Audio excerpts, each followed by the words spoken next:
Charges have been made a Mount Vernon Middle School student was injured during a static electric experiment in science teacher John Freshwater's class.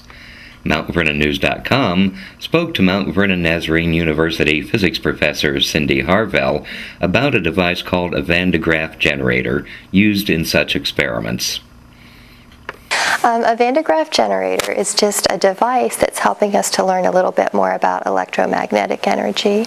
And basically, it's plugged into a source of energy, an AC current, and electrons are flowing in here, flowing inside of this little box here, and there's a little motor inside of that box. And so those electrons travel up. When you turn the vandergraph generator on, it's like a conveyor belt, and the electrons just travel up that rubber band and they go to the top of the generator, and those electrons want to go to the wire because a wire is a great conductor. And then pretty soon you'll get a little bit of a shock because those electrons are looking for a place to go. Caitlin Pethia, one of Harvell's students, demonstrated the effects of touching a vandergraph generator. It just feels like a bunch of needles go into your fingers, but once you touch it, it doesn't hurt, or you don't feel anything.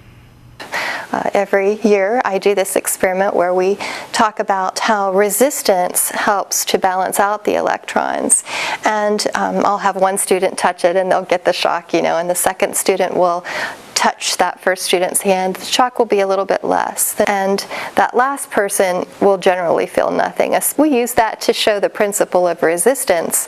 And the more the resistance there is in the circuit, the less each person actually feels the shock. Well, any science material can be misused. Any science material, you think of all the chemicals in a chemistry laboratory, but used in the proper hands, it's a wonderful tool for learning to get your students excited about science. This is George Breithaupt reporting for MountVernonNews.com.